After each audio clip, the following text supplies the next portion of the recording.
Why am I playing they this provide a game? lifetime guarantee. Thanks to Bathfitter, I have a bathtub I love. Call today or learn more at bathfitter.com. Train versus truck. Lane down the road, man off farm road. No lawmakers injured, but a scary situation. A train and garbage truck collide with GOP members from the in the Northwest on hold. And expect a longer wait right here. Security changes at Spokane's airport means you may be standing in line for a while. Also, how well do you know your Super Bowl food? We're putting our food knowledge to the test on Prem TV's First Report.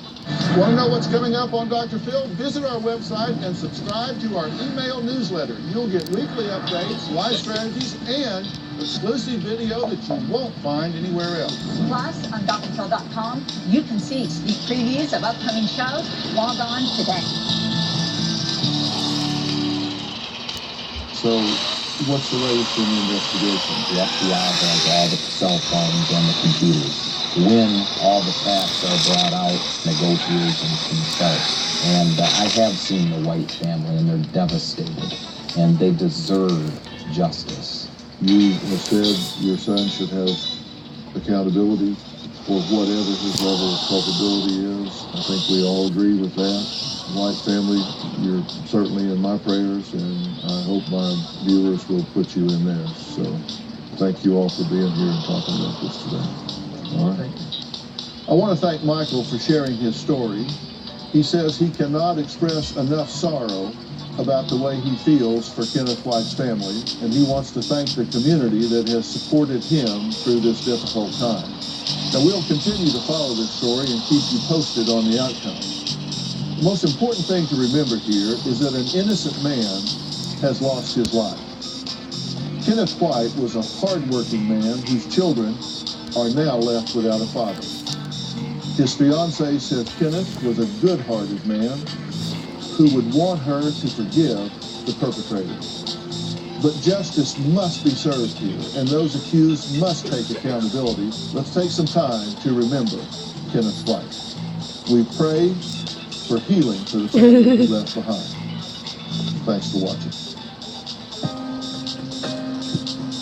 It is very thoughtful and it makes you laugh. If you were sad, I wish you could hear it right now. It makes me laugh.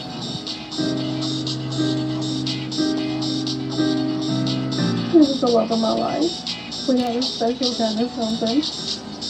And he was the best father. And I wanted to spend the rest of my life with him. But now I don't have that chance.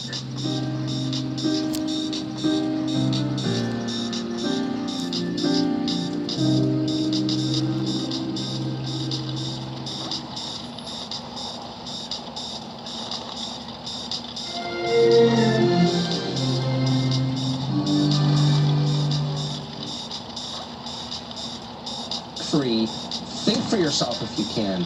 Despite how they attack you, it's worth it. And of course, DVR it if you don't already. Final exam, by the way, back tomorrow. So study news. Carly Shimkus returns. Will she continue to win? Sean Hannity up next. All right, talking great show as always. Welcome to Hannity. Breaking right now, we will describe in detail how the Democratic Party, they're a party of petulant children. They have no ideas, no solutions to help you, the American people. Now, they proved it all last night by sitting on their hands last night and pouting like children while President Trump was highlighting America's successes at the State of the Union address. And the out-of-touch liberal media hysterical over President Trump's speech that you, the American people, overwhelmingly approved of. We're going to show you the many unhinged examples. Also breaking right now, we have sources are telling us that the release of the highly classified memo showing massive FISA abuses against the Trump campaign could happen as early tomorrow, perhaps as late as Monday. Plus, some top-ranking FBI, DOJ officials are absolutely terrified at this hour about what that memo will expose, and they should be. We'll explain, and that and much more in tonight's Breaking News Opening Monologue. All right, the president delivered a soaring first State of the Union address. Almost 50 million Americans watched last night. And by the way, by far, more people watched the Fox News channel. We really want to say thank you so much for trusting us. We want to earn that trust every day. Now, the speech highlighted the president's many accomplishments, and he touted how he is now enacting Reagan-style conservative principles, and they're working. Now, of course, the vast majority of Democrats, led by negative Nancy Pelosi, they hated every single second of it, and it was obvious. And they sat on their hands with a scowl on their face, refusing to applaud things you would think they'd want to applaud. Historically low unemployment in the country. Now, just take a look at some of the examples of the Democrats just playing petty partisan politics. Take a look. We are finally seeing rising wages. African American unemployment stands at the lowest rate ever recorded.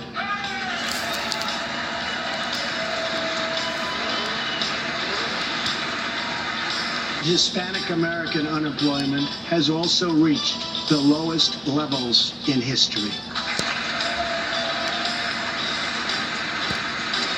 All right, we're going to have more on the Democrats' ridiculous behavior. That's coming up later in the show. You see, the left in America, they have no ideas. They have no solutions. They don't stand for anything except they're against President Trump. They hate President Trump.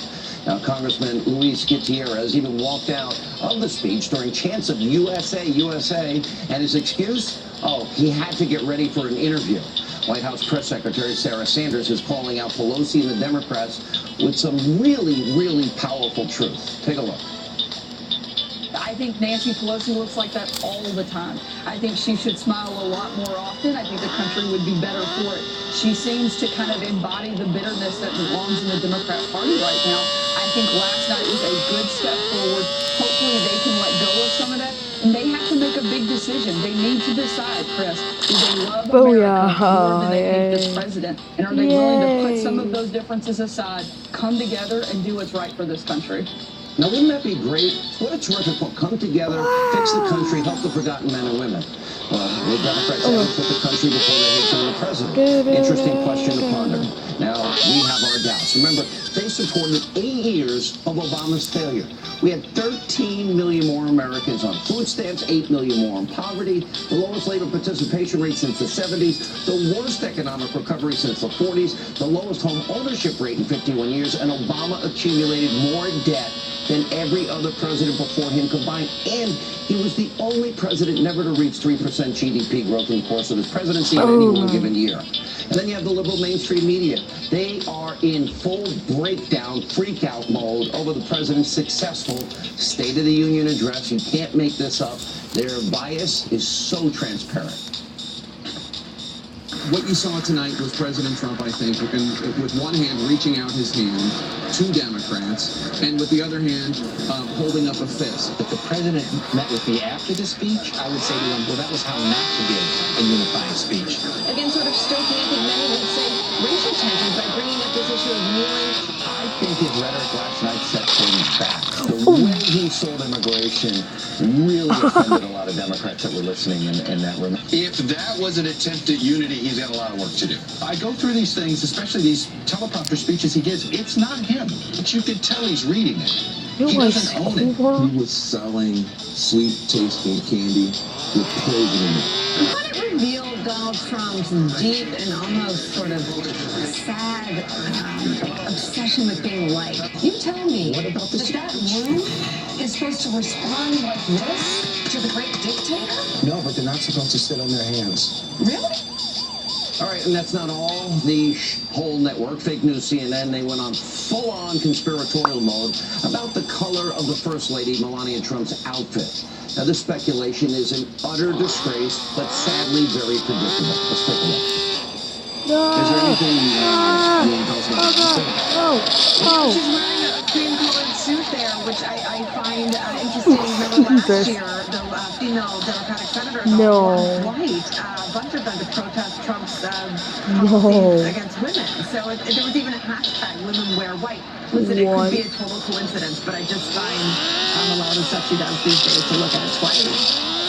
And NBC News can't give up their obsession with the Russia investigation, even moments before the State of the Union. This, too, a disgrace. Watch. I know what to do. This is a precedent. Do you look the way? Investigation right now for obstruction of justice with regard to the Russia investigation. So a lot going on. There is a missing major figure in this hall tonight that we ought not to forget about. And that is the special prosecutor of the United States, who is at this hour probably meeting with his team. He's not there, he hovers. He sort of hovers over the chamber, doesn't he? That is an extraordinarily important part of what's going on in Washington, D.C. An abject lesson. This shows you just how completely out of touch the liberal mainstream destroy Trump media really is. It didn't matter what the president said last night. The media had already predetermined that they were going to hate it. But of course, you, the American people, you had a very different reaction to the State of the Union. Let's look at the CBS News poll. 75% of people who watch, they approved of the president's speech. And even fake news, the poll network CNN, their polls showed a combined 70% of speech watchers, they had a positive reaction. Now, if you just watch the media's hysterical coverage, you wouldn't know any of this, and you probably even think that everybody hated the speech. That's why on this program we call them the Destroy Trump media. Now, also important breaking news this hour. We have massive developments regarding the release of the 4-page classified memo exposing Obama-era surveillance of members of the Trump campaign and the Trump transition. And sources are telling me tonight that there is an internal debate at the White House about whether they should release the memo with other supporting documents. And I, for one, am for full transparency. Release it all, and I don't really want anything redacted. Maybe if it impacts sources and methods and security only. Make the memo public. And by the way, it's about getting the truth out. And that is scaring the living hell out of some people at the FBI and the DOJ tonight. And of course, the Deputy Attorney General, Rod Rosenstein, and of course, Peter Strzok.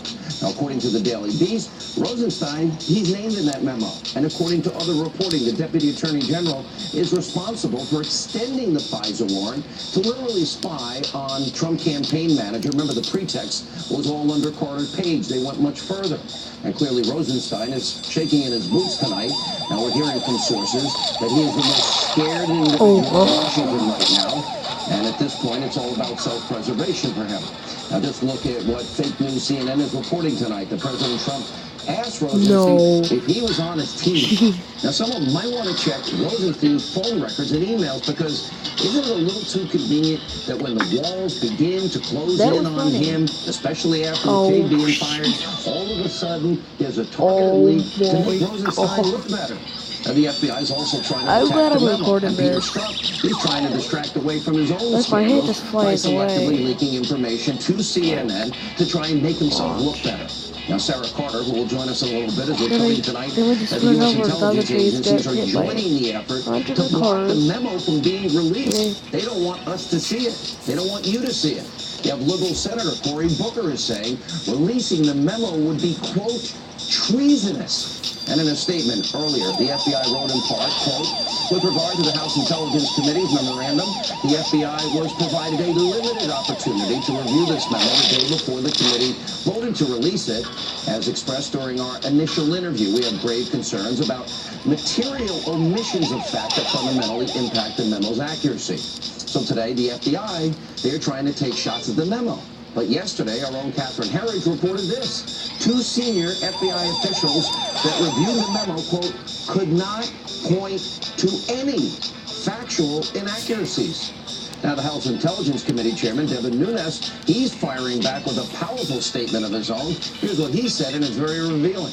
Having stonewalled Congress's demands for information for nearly a year, it's no surprise to see the FBI and DOJ issue spurious objections to allowing the American people to see information related to surveillance abuses at these agencies. The FBI is intimately familiar with material omissions with respect to their presentations to both Congress and the courts, and they are welcome to make public, to the greatest extent possible, all the information they have on these abuses. Regardless, it's clear that top officials use unverified information in a court document to fuel a counterintelligence investigation during an American political campaign. Once this truth gets out, well, we can begin taking steps to ensure our intelligence agencies and courts are never misused like this again. That makes perfect sense. The FBI would try to tear down or delegitimize that memo, because the memo clearly, according to Devin Nunes, exposes top-ranking officials at the Bureau using an unverified Clinton bought and paid for dossier, as we have been telling you, as in part the justification to spy on an opposition campaign during an election and a president-elect and his team. Now, to be clear, the media will never report that. We're not talking about rank and file members who work every single day at the FBI, the DOJ, and the intelligence community. What we're talking about, and we're very specific, are a few bad actors in those communities that are on the verge of being exposed for committing massive constitutional violations. Now, that's why they're desperately trying to prevent